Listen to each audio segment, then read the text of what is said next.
जय हिंद साथियों, एक बार फिर से आपका स्वागत है। आज 28 अक्टूबर को दिल्ली पुलिस हेड कांस्टेबल के फर्स्ट शिफ्ट का पेपर समाप्त हो चुका है। तो उसमें जितने भी जीके, जीएस, कंप्यूटर, करंट के क्वेश्चन पूछे गए थे उनका पूरा डिटेल एनालिसिस करते हैं। तो एग्ज़ाम से पहले इसे अवश्य देख के जाएंगे, क्योंकि डिटेल का मतलब इससे संबंधित और क्वेश्चन पूछे जाएंगे। और इसमें जितने भी प्रश्न पूछे गए हैं आप हमारे प्लेलिस्ट का वीडियो देखेंगे, उसी में से लगभग सारे प्रश्न पूछे गए। तो आइए बिना देर किए हुए शुरू करते हैं। पहला यहाँ पर पूछा गया था कि 2022 में गणतंत्र दिवस की परेड में किस राज्य का परेड ने ब्रिटिश शासन को दिखाया था। तो यहाँ पर गुजरात ने दिखाया था। गुजरात ने जो परेड हुआ था उसमें ब्रिटिश शासन के दौरान आदिवासियों के संहार को दिखाया था। तो गुजरात में आदिवासी निवास करते थे। जब ब्रिटिश शासन था तो एक समय ऐसा था कि उनका संहार किया गया था, बड़े पैमाने पे मारा काटा गया था। तो ये गुजरात के परेड में दिखाया गया। और सर्वश्रेष्ठ परेड जो है, पुरस्कार जो है उत्तर प्रदेश को मिला था। चलिए अगला यहाँ पर पूछा गया, भूटान ने किसे अवार्ड दिया गया है। तो इसके बारे में देख लेते हैं। पड़ोसी देश भूटान जो है, प्रधानमंत्री नरेंद्र मोदी को अपना सर्वोच्च नागरिक पुरस्कार से नवाजा है।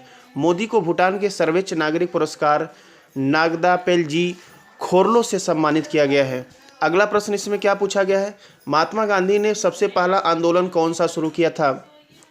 तो गांधी जी के नेतृत्व में बिहार के चंपारण जिले में सन 1917 में एक सत्याग्रह हुआ। इसे चंपारण सत्याग्रह के नाम से जाना जाता है। गांधी जी के नेतृत्व में भारत में किया गया पहला सत्याग्रह था। अगले प्रश्न देख लेते हैं क्या पूछा गया है।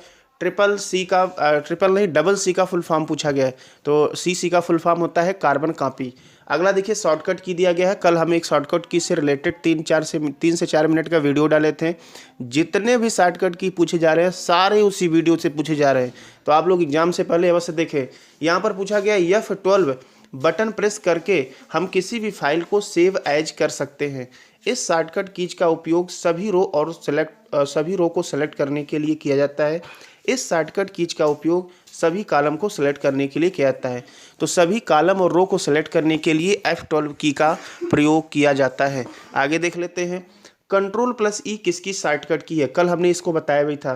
कंट्रोल और ई का यूज अलाइन करने के लिए किया जाता है, अर्थात लाइन को सेलेक्ट करके उसको स्क्रीन के सेंटर में लाना हो तो Ctrl+E दबाते हैं। Ctrl+R करेंगे तो वो जो लाइन है वो राइट साइड में जाएगा, और Ctrl+M करेंगे तो इंडेंट दी पैराग्राफ। Ctrl+Shift+F करेंगे तो चेंज दी फॉन्ट चेंज हो जाएगा। तो इसके बारे में डिटेल बताए हैं। आगे देख लेते हैं, जलियांवाला बाग हत्याकांड होने के बाद जनरल ओडायर को किसने गोली मारी थी। तो यहाँ पर देखिए, जलियांवाला बाग जब हत्याकांड हो रहा था 1919 में यह हुआ था, उस समय उधम सिंह वहीं पर मौजूद थे। उन्हें भी थोड़ी सी चोट लग गई थी, और उसके बाद उन्होंने तय किया कि वह इसका बदला लेंगे। उसके बाद उधम सिंह 13 मार्च 1940 को लंदन के कैक्सटन हॉल में इस घटना के समय British lieutenant governor Michael O'Dwyer को गोली मारे थे। आपको इसका रहस्य बताते हैं, गोली कैसे मारे थे।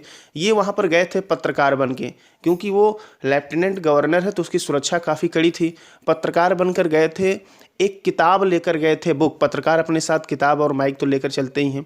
उस बुक को जो है क्या किए थे, जो इनका रिवॉल्वर था, पिस्टल था, उसी के शेप के आकार का काट दिए थे और उसी में पिस्टल को रख लिए थे। किसी को संदेह भी नहीं हुआ कि पिस्टल है। और अंदर जब पहुँचे तो अपना जो जलियांवाला बाग हत्याकांड 1919 हुआ था, सारा गुस्सा वहाँ पर इन्होंने उतार दिया। 6 के 6 गोली इनके सीनों में उतार दिए। चलिए आगे बढ़ते हैं। आगे यहाँ पर संवेग का बीमित सूत्र पूछा गया है। आप मेरा साइंस का जस्ट पीछे का देखिए, मैंने संवेग आवेग को डिटेल बताया है। सारे क्वेश्चन वही आए हैं। संवेग का मतलब होता है द्रव्यमान गुणे वेग, ये भी फार्मूला हमने आपको डिटेल बताया है। एसआई में इसका मात्रक किग्रा मीटर पर सेकेंड होता है, ये भी डिटेल चर्चा किया है। बीमित सूत्र mL/T/-2, ये भी डिटेल चर्चा किया है। दौलताबाद की राजधानी को किसने चेंज किया था, इसके बारे में। दौलताबाद की सामरिक स्थिति बहुत ही महत्वपूर्ण थी। यह उत्तर और दक्षिण भारत के मध्य में पड़ता था। यहाँ से पूरे भारत पर शासन किया जा सकता था। इसी कारणवश बादशाह मोहम्मद बिन तुगलक ने इसे अपनी राजधानी बनाया था। तो किसने चेंज किया था, मोहम्मद बिन तुगलक ने। अगला दिया गया जनगणना के बारे में। अभी कल हमने डिटेल चर्चा किया है वीडियो का। पहली बार जनगणना किस वायसराय के समय में शुरू हुई थी, तो लॉर्ड मियो के, लेकिन 1872 में हुई थी। लेकिन रेगुलर जनगणना जो है लॉर्ड रिपन के शासनकाल में 1881 से हुई थी। कल मैंने आपको ट्रिक एक बताया था, जब हमारे देश में जनगणना हुई तो हमारे देश में इतनी जनसंख्या थी कि ब्रिटेन वाले जो है देख के मर गए थे। तो मर गए, म से मियो और र से रिपन। तो म से मियो के शासनकाल में शुरू हुआ 1872 में और रिपन 1881 में रेगुलर चलने लगा।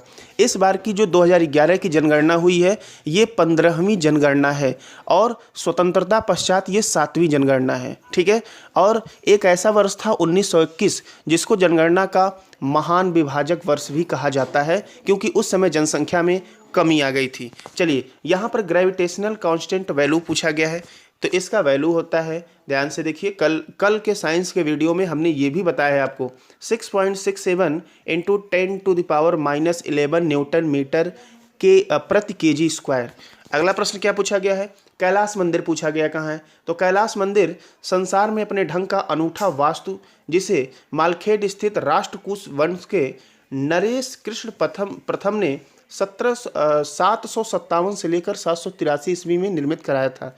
यह एलोरा जिला औरंगाबाद कहाँ पर है? महाराष्ट्र में स्थित है। आगे देखिए, अगला बीबी का मकबरा पूछा गया है, ठीक है। तो खाली बीबी का मकबरा होता है, पति का मकबरा नहीं होता है। बीबी का मकबरा कहाँ स्थित है? यह मकबरा महाराष्ट्र के औरंगाबाद में स्थित है। शाहजहां ने अपनी बेगम मुमताज के लिए आगरा में ताजमहल बनवाया, जिसे देखा जा सकता है, ठीक है। तो यह जो है महाराष्ट्र में है। और उसके बाद आप ध्यान दीजिएगा, शाहजहां भी अपने बेगम मुमताज के लिए ताजमहल बनवाए हैं, जो कि विश्व के अजूबों में शामिल है। अगला पूछा गया, अगला इसी के बारे में दिया गया है, औरंगजेब के बेटे और शाहजहां के पोते आजम शाह ने ताजमहल से प्रेरित होकर अपनी मां दिलराम बानो बेगम की याद में बीबी का मकबरा बनवाया था। तो यहाँ पर औरंगजेब के बेटे और शाहजहां के पोते, ठीक है, यही बनवाए थे बीबी का मकबरा अपनी मां की याद में। किससे प्रेरित हुए थे? ताजमहल से प्रेरित होकर। और इसका निर्माण 1651 से लेकर 1661 ईस्वी के बीच में करवाया गया था। आगे पूछा गया है, मौलिक अधिकार की बात की गई है। तो मौलिक अधिकार हमारे संविधान के भाग 3 अनुच्छेद 12 से 35 के बीच में दिया गया है। इसके अंतर्गत हर नागरिक को यह अधिकार प्राप्त है कि वह अपने मौलिक अधिकारों के उल्लंघन की स्थिति में सीधे उच्च न्यायालय या सर्वोच्च न्यायालय जा सकता है। सर्वोच्च न्यायालय या उच्च न्यायालय मौलिक अधिकारों को लागू करने के लिए सरकार को आदेश और निर्देश दे सकते हैं, ठीक है। तो मौलिक अधिकारों का संरक्षक किसे कहा जाता है? कोर्ट को, सुप्रीम कोर्ट को, हाई कोर्ट को मौलिक अधिकारों का संरक्षक कहा जाता है। आप सीधे पहुंच सकते हैं कोर्ट में। तो ये आज के कुछ मोस्ट इंपॉर्टेंट क्वेश्चन थे जिसके बारे में हमने डिटेल चर्चा किया। तो एग्जाम से पहले इसे अवश्य देखें। आपके अगले शिफ्ट के सभी विद्यार्थियों को एग्जाम के लिए ऑल द बेस्ट। धन्यवाद।